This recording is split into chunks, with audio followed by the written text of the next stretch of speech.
Hi friends, welcome to Saritha's vlog. எல்லோரும் எப்படி இருக்கீங்க? நல்லா இருக்கீங்களா? சிறகடிக்க ஆசையில் வந்து பார்த்தீங்கன்னா தேவல் அதான் சொல்லுவாங்கள்ல, தேடி போய் தானாகவே அசிங்கப்படுறதுன்னா அது வேறு யாருமே கிடையாதுங்க, நம்ம மீனா தான். மீனா ஸ்வீட்டையும் பண்ணி கொடுத்துட்டு கேசரியையும் பண்ணி கொடுத்துட்டு தேவையில்லாமல் வாங்கி கட்டிக்கிட்டாங்க. வேணும் தான் அவங்களுக்கு. நான் இந்த இடத்துல மீனாவுக்கு சப்போர்ட் பண்ணவே மாட்டேனே. வேணும், நல்லா வேணும். ஏன்னு கேட்டிங்கன்னா, நம்ம வேலையை பார்த்து நம்ம போய்கிட்டே இருக்கணும். நம்மளுக்கே அந்த வீட்டில் மரியாதை கிடையாது, நம்மளுக்கே அங்கே சுத்தமாக மரியாதை கிடையாது. நம்மளை ஒரு வேலைக்காரியை கூட கொஞ்சம் மரியாதை கொடுப்பாங்க, அதோட மோசமாக நம்ம மாமியார் நம்மளை நடத்திக்கிட்டு இருக்காங்க. அந்த லட்சணத்தில் என்னத்துக்கு இந்த வேலை? முந்திரி கொட்டை மாதிரி முந்திக்கிட்டு சில பேர் வந்துட்டு ஆர்வ கோளாறுலாம் பண்ணுவாங்களாம். அதுமாரி கதை தான் நம்ம மீனாவோட கதை. இப்போ வசமாக வாங்கி கட்டிக்கிட்டாங்களா? இப்போ என்னன்னு கேட்டிங்கனாக்கா, மீனா சொல்கிறாங்க, ஸ்வீட்டு வந்து எங்கள் சீதா பாஸ் பண்ணதுக்கு மட்டும் கிடையாது, ரோகிணிகிட்ட கேளுங்க, ரோகிணி சொல்லுவாங்க அப்படின்னோடனே ரோகிணி உடனே திருன்னு முழிக்கிறாங்க. என்னான்னு எனக்கு ஒன்றுமே புரியல மீனா, என்ன சொல்கிறீங்கன்னு. அதுக்கப்புறம் இவங்க சொல்கிறாங்க, ஏன் ரோகிணி மறைக்கிறீங்க, நீங்கள் கன்சீவாக இருக்கீங்கல்ல, அதை சொல்லுங்கள் எல்லாருக்கிட்டையும் அப்படின்னோன்னா அவங்களுக்கு உடனே அதிர்ச்சி ஆகிடுது. என்னது கன்சீவாக இருக்கணா, என்ன சொல்கிறீங்க, எனக்கு ஒன்றுமே புரியலையே அப்படின்னோடனே, நீங்கள் ஹாஸ்பிட்டல் போனீங்கல்ல, எனக்கு ஆஸ்பத்திரி நீங்கள் போன உடனே எனக்கு செய்தி வந்துருச்சு அப்படிங்கிறாங்க. அதுக்கப்புறம் என்னன்னாக்கா விஜயா உடனே யோயோயோயோயோ அந்த அம்மா உடனே வந்துட்டு அவங்க முதல்ல இவங்ககிட்ட சொல்லலையா, விஜயா கிட்ட உடனே வந்துட்டு அவங்க வந்து, ரோகிணி நீ உன் மேலே நான் எவ்வளோ பாசம் வச்சுருக்கேன், உன் மேலே நான் எவ்வளோ மரியாதை வச்சுருக்கேன், நீ எப்போன்னு நான் காத்துக்கிட்டு இருக்கேன், அந்த விஷயத்த வந்து இன்னொருத்தவங்க சொல்லி தான் எனக்கு தெரியணுமா, நீ என்கிட்ட டைரெக்டாக சொல்ல மாட்டியா அப்படின்னு அவங்க உடனே கோச்சிக்கிறாங்களா. உடனே அண்ணாமலை கேட்குறாரு, ஏம்மா நல்ல விஷயத்த சொல்லியிருக்கலாம்லம்மா, மீனா வந்து சொல்கிறா நீ சொல்லவே இல்லையே அப்படின்னு. மனோஜிக்கிட்ட வந்து எல்லோரும் ஒடியாந்து வந்து கை கொடுக்குறாங்க. நம்ம ரவி ஸ்ருதி எல்லாம் வந்துட்டு அங்கேருந்து வந்து மனோஜியை வந்து நம்ம முத்து சொல்கிறாரு, வாழ்க்கையில் ஒரே ஒரு சாதனைனா இது மட்டும்தான்டா பண்ணியிருக்கிற அப்படிங்கிறாரு. அவர் உடனே சரி, எனக்கே ஒன்றுமே தெரியாதுடா, என்கிட்ட ஒன்றுமே சொல்லாமல் அவள் ஆஸ்பத்திரி போயிட்டு வந்திருக்கா, எனக்கே ஒன்றுமே தெரியாதுன்னு அவர் திருன்னு முழிச்சின்னு நிற்கிறாரு. உடனே வந்துட்டு ரோகிணி அப்படியே பார்க்கணுமே, செம கோவம் வந்துருச்சு. மீனா உங்ககிட்ட யார் சொன்னது அப்படின்னு கேட்டோன்னா, இல்லை சீதா அங்கே தான் வேலைக்கு சேர்ந்துருக்கா அப்படின்னு. உடனே பக்குன்னு ஆயிடுச்சு அம்மாவுக்கு. ஐயோ, அப்போ நம்ம கதையெல்லாம் தெரிஞ்சிருதோ என்னமோன்னு தெரிலையேன்ட்டு அது வேற யோசனை. அப்புறம் என்னான்னு கேட்டாக்கா செமையாக திட்டுறாங்க. உங்களுக்கு வந்துட்டு கொஞ்சமாவது யோசிக்கிறீங்களா இல்லையா? ஆஸ்பத்திரிக்கு போனால் உடனே கன்சீவாக இருந்தால் தான் போவாங்களா? அப்படிலாம் ஒன்றுமே கிடையாது. நான் சும்மா ஒரு ஜென்ரல் செக்கப் பண்ணிட்டு வரலான்னு போனேன், அதை உடனே வந்துட்டு இப்படி சொல்லிட்டீங்க எல்லாருக்கு. எதுக்கு நான் அப்படியா இருந்தால் நான் வந்து சொல்ல மாட்டேனா அப்படின்ட்டு, லிமிட்டை தாண்டாதீங்க, எதுக்கு அதிக பிரசிங்கத்தனமாக நடந்துக்கிறீங்க, இதெல்லாம் உங்களுக்கு ஓவராக இல்லையா அப்படிங்கிற மாதிரிலாம் பேசுகிறாங்க. கழுவி ஊற்றுறாங்க மீனாவை. உடனே வந்து மீனா வந்து, அப்படி இல்லை, நீங்கள் ஹாஸ்பிட்டல் போனதுனால ஒரு வேளை கன்சீவாக இருப்பீங்களோ அப்படிங்கிற, நீங்களாவே நினச்சிக்குவீங்களா? அப்படியா இருந்தால் நான் வந்து வீட்டில் சொல்ல தெரியாதா எனக்கு, நீங்கள் தான் சொல்லணுமா வந்து, அப்படிலாம் ஒன்றுமே கிடையாது அப்படின்னு சொன்னோடனே விஜயா உடனே அவங்க சும்மாவே விஜயா நம்ம மீனாவை பேசுவாங்க, ஒரு பாயிண்ட்டு கிடச்சா சும்மா விட்டுருவாங்களா?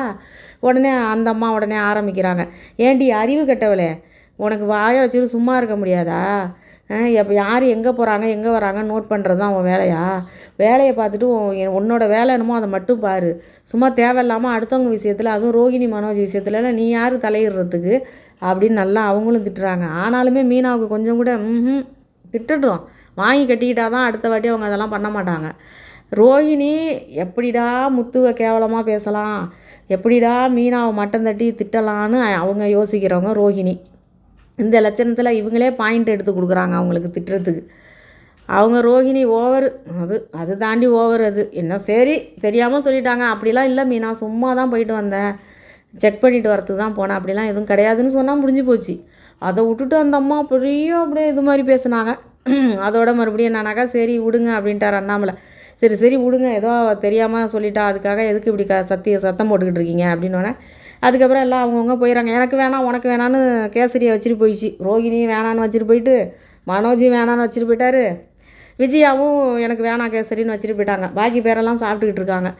இப்போ வந்துட்டு இதோட மறுபடியும் உள்ள ரூமுக்குள்ளே போனோடனே மனோஜிக்கும் நம்ம ரோகிணிக்கும் சண்டை வந்துடுச்சு. சண்டை வந்தாக்கா என்னான்னு கேட்டிங்கன்னா, நீ போனியில் கன்சீவாக இருக்கியான்னு கேட்டார். அதெல்லாம் ஒன்றும் கிடையாது, செக்கப் பண்ணுறதுக்கு தான் போனேன் மனோஜ். எதுக்கு போனேன், ஏன் என்கிட்ட சொல்லாமல் போனேன், அதெல்லாம் கேட்டுக்கிட்டு இருக்காரு. கல்யாணம் ஆகி 1 வருஷம் ஆகுது, இன்னும் கன்சீவ் ஆகலை, சரி உடம்புல ஏதாவது பிரச்சனை இருக்குமோன்னு செக் பண்ண போனேன் அப்படின்னோடனே வந்துட்டு எனக்கு எந்த பிரச்சனையும் இல்லைன்னு சொல்லிட்டாங்க, நீனும் ஒன் டைம் வா, நம்ம 2 பேரும் சேர்ந்து போய் செக் பண்ணிக்கலாம் அப்படின்னோன்னா அவருக்கு உடனே கோவம் வந்துடுது. எனக்கெல்லாம் எந்த பிரச்சனையும் இருக்காது உடம்புல, என் உடம்பெல்லாம் கரெக்டாக இருக்குது, அதெல்லாம் நான்லாம் வரமாட்டேன். இப்போ ஒன்றும் அர்ஜென்ட்டு கிடையாது, இப்போ தானே 1 வருஷம் ஆகிருக்கு. இப்போ யாராவது உன்ட்ட குழந்தை இல்லைன்னு சொல்லி யாராவது பிரச்சனை பண்ணுறாங்களா என்ன? பிறக்கிறப்ப இப்போ மெதுவாக பிறக்கட்டும், இப்போ ஒன்றும் அர்ஜென்ட்டு கிடையாது, நான்லாம் வரமாட்டேன், நான் கரெக்டாக தான் இருக்கேன், என் உடம்பு எனக்கு தெரியும், என் மேலே நம்பிக்கை இருக்குது எனக்கு வந்து அப்படியெல்லாம் எந்த பிரச்சனையும் இருக்காதுன்னு அவர் சொல்கிறாரு. உனக்கு எப்படி பிரச்சனை இருக்காதுன்னு இவ்வளோ நம்பிக்கையாக சொல்லிக்கிட்டு இருக்க? ஓஹோ, நீ ஜீவா கூட லிவிங்கில் இருந்தியே, அப்போ வந்துட்டு ஜீவா கன்சீவாக இருந்தாளா, அபார்ஷன் பண்ணிங்களா, அதனால தான் அப்படி சொல்லிக்கிட்டு இருக்கியான்னு சொல்லி ஆரம்பிச்சிட்றாங்களா. உடனே மனோஜுக்கு கோவம் வந்துடுது. நீ எப்படி அது மாதிரி பேசுன அப்படின்ட்டு அவர் ஆரம்பிச்சிட்டாரா. உடனே திரும்ப கேட்குறாரு, நான் அந்த வார்த்தையை உன்னை திரும்ப கேட்டாக்கா, நீ வந்து கல்யாணத்துக்கு முன்னாடி யார் கூடயாவது லிவிங்கில் இருந்தியா, இல்லை நீ கல்யாணம் பண்ணியிருந்தியா, நான் உன்னை திரும்பி கேட்டால் நீ எங்கே கொண்டே மூஞ்ச வச்சுக்குவேன், என்ன அந்த வார்த்தை பார்த்து கேட்குற நீ அப்படின்னு சொல்லி அவர் கேட்ட உடனே ரோகிணிக்கு அப்படியே வந்துதே கோவம். அந்த அம்மாவுக்கு உண்மையே அது தானே, ஏற்கனவே கல்யாணம் ஆயிடுச்சு தானே, அப்படி எப்படி என்ன சொன்ன, நீ எப்படி அந்த வார்த்தை சொன்ன, என்ன எப்படி சொன்ன, ஒரு கட்டின ஒய்ஃபை பார்த்து நீ இந்த மாதிரி வார்த்தை எப்படி சொன்ன, அசிங்கமாக இல்லை, உன்னை பார்க்கவே உன் மூஞ்சில் முழிக்கவே எனக்கு பிடிக்கல, நீ எப்படி அந்த வார்த்தை சொன்ன, என்னை பார்த்து அதுவும் இந்த வார்த்தை எப்படி சொன்ன அப்படி சொல்லிட்டு போயிட்டு உட்காந்துருக்காங்க கோவமாக. அதுக்கிட்டே மனோஜ் போய் சமாதானப்படுத்துகிறாரு. அது இல்லை ரோகிணி, நீ சொன்னது எனக்கு மட்டும் மனசு எவ்வளோ கஷ்டமாக இருந்திருக்கும், நான் ஜீவா கூட பேசினா பழகுனா முடிஞ்சு போச்சு, அதெல்லாம் நான் ஏதாவது ஒரு விஷயத்த உங்கள்கிட்ட மறைச்சிருக்கேனா, கல்யாணத்துக்கு முன்னாடி நான் ஜீவாவை லவ் பண்ணேன், அவள் என்னை ஏமாற்றிட்டா, இது எல்லாமே உனக்கு தெரிஞ்சு தானே நீ என்னை கல்யாணம் பண்ணிக்கிட்ட, திரும்ப அதையே சொல்லி காட்டி எதுக்கு பேசிகிட்டு இருக்க, அப்படிலாம் எதுவுமே கிடையாது, ஆனாலுமே எனக்கு என் உடம்பு மேலே எனக்கு நம்பிக்கை இருக்குது, நான் அதனால் அப்படி சொன்னேன் அப்படின்னோடனே உடனே அவங்களும் தெரியாமல் நான் பேசிட்டேன் மனோஜ், சாரி அப்படின்னு சொல்லி அவங்க சாரி கேட்டாங்க. அதுக்கப்புறம் மறுபடியும் மனோஜ் சொல்கிறாரு, எனக்கு ஒரு மாதிரி இருக்குது, நான் தனியாக கொஞ்சம் நேரம் உட்காந்துட்டு வரேன்னு எந்திரிச்சு போயிட்டார். அங்கே தனியாக உட்காந்து அப்படியே சிந்தனையாக உட்காந்துருக்காரு. அதுக்கிட்டே நம்ம விஜயா அங்கேருந்து வராங்க. வந்துட்டு ஏன்டா இங்கே உட்காந்துருக்கா, போய் படுத்து தூங்கலையா, காலையில் வேலைக்கு போகணும், ஏன் உட்காந்துருக்க அப்படின்னோடனே, இல்லை ஒன்றும் இல்லைம்மா நீங்கள் போய் தூங்குங்க அப்படிங்கிறாரு. இன்னும் முகமே சரியில்லை, என்னாச்சு அப்படின்னோடனே நடந்த சண்டையெல்லாம் சொல்கிறாரு. இதை மாதிரி ரோகிணி என்னை கேட்டுட்டா அப்படின்னா அவளுக்கு எவ்வளோ துமுறு இருக்கும், அவள் எப்படி அது மாதிரி வார்த்தை கேட்டா, நீ வா இப்படிலாம் விடக்கூடாது சும்மா அப்படின்னு சொல்லிட்டு உடனே மனோஜை கையோடு இழுத்துட்டு போயிட்டு ரோகிணிகிட்ட சண்டை போடுறாங்க.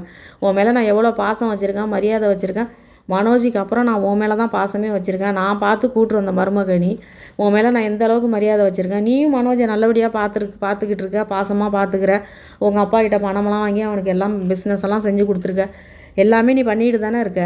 மனோஜ் இது வரைக்கும் உங்ககிட்ட முத்து மாதிரி ஏதாவது குடிச்சிட்டு வந்து சண்டை போட்டுக்கிட்டு இருக்கானா, இல்லை உன்னை கவனிக்காமல் இருக்கானா, உன்னை பார்த்துக்காமல் இருக்கானா, உன் மேலே பாசம் இல்லாமல் இருக்கானா, நீ எப்படி அந்த வார்த்தை சொன்ன, ஏற்கனவே அவள் அந்த ஒருத்தி திருடிட்டு போனாலே பணத்தை, அவளை லவ் பண்ணால் ஏமாந்து போயிட்டான், அதெல்லாம் தெரிஞ்சு தானே நீ கல்யாணம் பண்ணிக்கிட்ட, தெரிஞ்ச விஷயம் தானே, அதில் மறுபடியும் என்னன்னா அந்த பொண்ணுக்கிட்ட ஏதாவது பேசிக்கிட்டா இருக்கான், உனக்கு நம்பிக்கையாக தானே இருந்துகிட்டு இருக்கான், நீ எப்படி அந்த வார்த்தை கேட்ட அப்படி சொல்லிட்டு மனோஜ் ரொம்ப கோவம் வந்துருச்சு விஜயாவுக்கு. அது இல்லை ஆண்டி, நான் சும்மா ஒரு பேச்சுக்கு, என்ன ஒரு பேச்சுக்கு, இதெல்லாம் ஒரு பேச்சுக்கு பேசுகிற பேச்சா இது அப்படி சொல்லிட்டு, சரி நானும் மனோஜும் இது வரைக்கும் உங்ககிட்ட ஒரு வார்த்தை கேட்டிருப்போமா, நீனும் தான் வெளிநாட்டில் படித்த பொண்ணு, வெளிநாட்டில் வாழ்ந்த பொண்ணு, நீ வெளிநாட்டில் இதெல்லாம் சகஜமான விஷயம், என்றைக்காவது ஒரு நாள் உன்னை பார்த்து நாங்கள் வந்து நீ அது முன்னாடி கல்யாணத்துக்கு முன்னாடி யாரையாவது லவ் பண்ணியா, இல்லை நீ கல்யாணத்துக்கு முன்னாடி ஏதாவது தப்பு பண்ணியான்னு உன்கிட்ட இது வரைக்கும் நாங்கள் கேட்டிருக்கோமா அப்படின்னு கேட்குறாங்க விஜயா. அப்படியே ரோகிணி அப்படியே பேயறிஞ்ச மாதிரி நிற்கிறாங்க. இதோட இன்றைக்கி முடிச்சிட்டாங்க, நாளைக்குன்னு போட்டு காட்டுறாங்க. அது என்னமோ ரவி வந்துட்டு சொல்கிறாரு, அவங்க ரெஸ்டாரண்ட்டில் வந்து ஏதோ போட்டி வைக்கிறாங்களாம், ஏதோ ஈவெண்ட்டாக என்னமோ சொன்னார், ஏதோ போட்டி வைக்கிறாங்க, அதில் வந்துட்டு கலந்துக்கிட்டு ஜெயிக்கிறவங்களுக்கு வந்துட்டு ஏதோ ஜோடியாக சேர்ந்துக்குவாங்களாம், சேர்ந்து போட்டியாம், அதில் வந்துட்டு ஜெயிச்சாங்கன்னா 1 லட்ச ரூபா ப்ரைஸு கொடுப்பாங்க அப்படின்னு சொல்லி அவர் சொல்கிறாரு. மனோஜ் வந்து அந்த நோட்டீஸை வாங்கி பார்த்துக்கிட்டு இருக்கும்போது மனோஜ் சொல்கிறாரு, நான் சேர்ந்துக்குவேன், எனக்கு ஒன்றும் பிரச்சனை இல்லை, ஆனால் எனக்கு அப்போ பிஸ்னஸ் மேனாக இருக்கேன்ல, கொஞ்சம் டைம் இல்லை, அதான் பார்க்குறேன் அப்படிங்கிறாரு. ஏய் சும்மா கிடையாதுடா, 1 லட்ச ரூபா பரிசுடா அப்படின்னு ரவி சொல்கிறாரு. இப்போ எந்த ஜோடி அதில் போய் சேர்ந்துக்க போகிறாங்கன்னு தெரில, மனோஜ் ரோகிணி போய் சேர்ந்துக்க போகிறாங்களா, இல்லை முத்து மீனா சேர்ந்துக்க போகிறாங்களா, இல்லை ஸ்ருதியும் ரவியும் யாரோ ஒருத்தங்க சேர்ந்துக்க போகிறாங்க, அந்த போட்டியில் கலந்துக்கிட்டு யாரோ ஒருத்தங்க பரிசு வாங்க போகிறாங்க, அது யாருங்கிறது தெரில. இதோட இருக்குது சிறகடிக்க ஆசை. மீனா மூஞ்சில் பேயாடல ஒரு மாதிரி எப்படி இருந்தாங்க தெரியுமா அந்த நேரம், ரொம்ப அசிங்கப்பட்டா, எப்படி ஒரு தப்பான தகவலை சொன்னதுக்கப்புறம் வீட்டில் பிரச்சனை இல்லை, அசிங்கப்பட்டு போனால் எப்படி இருக்கும், அதுமாரி தான் மீனா நின்றுட்டு இருந்தாங்க. இதில் இருக்கும் கொஞ்சம் மீனா பண்ணுறது சில விஷயங்கள் வந்துட்டு எல்லா விஷயமும் நல்லது தான் பண்ணுறாங்க, அவங்க எதுவும் கெடுதல்லாம் பண்ணல, எல்லாருக்கும் நல்லது தான் பண்ணுறாங்க, தேவையில்லாத சில விஷயங்களை பண்ணி இதை மாதிரி அசிங்கப்படுறது.